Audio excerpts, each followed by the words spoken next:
Boa noite, pessoal. Sejam todos bem-vindos a mais um episódio do nosso podcast, Uma Dose de Ciências. Me chamo Josiane e hoje falaremos sobre a acupuntura, sua ação pelo sistema nervoso central e seus benefícios. Para conversar com a gente, eu convido a doutora Catarina Cândido e a doutora Laura Bettiol para nos explicar um pouco mais sobre essa área que vem crescendo bastante nos últimos anos. Boa noite, pessoal. Muito obrigada por essa oportunidade de estar aqui novamente conversando com vocês. Uma boa noite a todos e muito obrigada por nos convidar para participar de mais um podcast incrível. Bom, para dar início à nossa conversa, nos explique um pouco o que é acupuntura. Então, a acupuntura foi reconhecida há 10 anos como uma especialidade médica aqui no Brasil. É uma técnica chinesa milenar que é baseada basicamente na inserção de agulhas especializadas para a realização da prática, que irão estimular terminações nervosas existentes na pele e nos tecidos, principalmente o tecido muscular.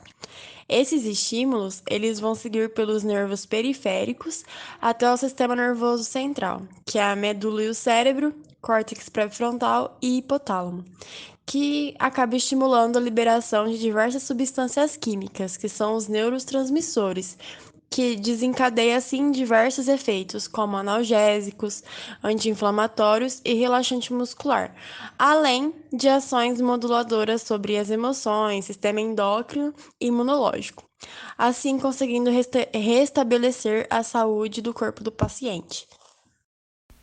Nossa, que bacana! Poderia nos dizer o que acontece durante a sessão de acupuntura e o trajeto nervoso com as aplicações das agulhas? Bem, inicialmente as agulhas são inseridas nos pontos corretos em que há uma concentração de terminações nervosas. Assim, os estímulos criados pela inserção das agulhas são enviados para o sistema nervoso central, passando pela medula espinhal, tronco cerebral e então ao mesencéfalo. Chegando ao cérebro, o feixe nervoso vai se divergir em várias regiões, principalmente no hipocampo, que é responsável pela memória, e no hipotálamo, que controla o sistema nervoso central autônomo e o sistema hormonal. O que esses estímulos nervosos ocasionam?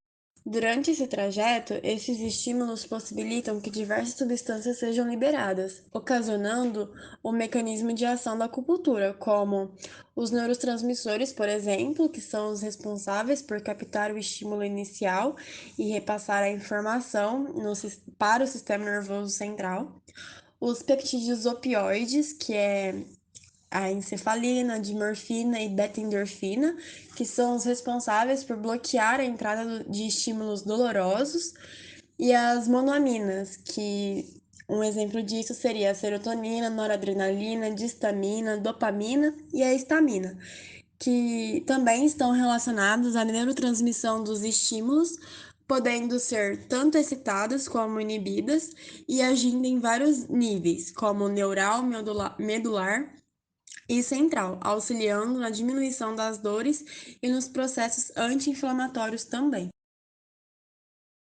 Nossa, que interessante tudo isso! Quais doenças podem ter a acupuntura como tratamento? A acupuntura possui um amplo campo de atuação, devido ao seu mecanismo de ação, pois ao estimular o sistema nervoso, regula e harmoniza o funcionamento do organismo como um todo.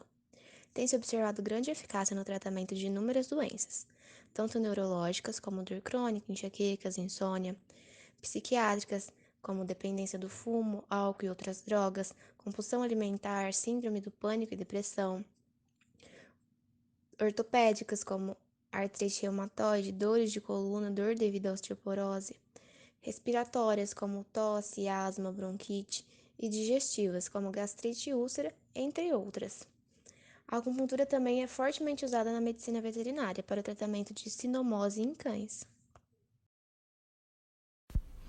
No episódio anterior, nós conversamos sobre a apneia do sono, uma doença respiratória causada por interrupções na respiração durante o sono por causa de um bloqueio temporário na traqueia. A acupuntura poderia servir como tratamento para esse distúrbio? Há estudos que mostram alguma melhora nos sintomas dos pacientes? Sim, a acupuntura ela pode ser usada como um dos tratamentos para a apneia do sono e tem mostrado bons resultados na diminuição dos sintomas dos pacientes, viu? Um estudo foi realizado por pesquisadores da FAPESP para avaliar os efeitos da acupuntura nesses pacientes. Os pesquisadores verificaram se de 10 aplicações de acupuntura ao longo de 3 meses iriam produzir algum benefício para essas pessoas.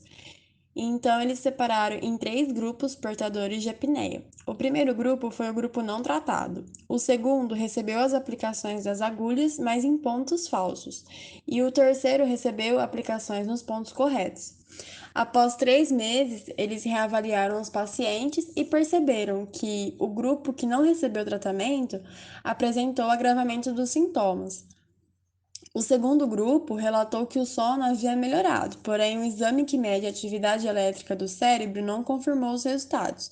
E o terceiro grupo, que recebeu as agulhas nos pontos corretos, foi constatada uma melhora real nos participantes. Metade deixou de apresentar interrupções no sono e a outra metade teve redução de 80% dos sintomas.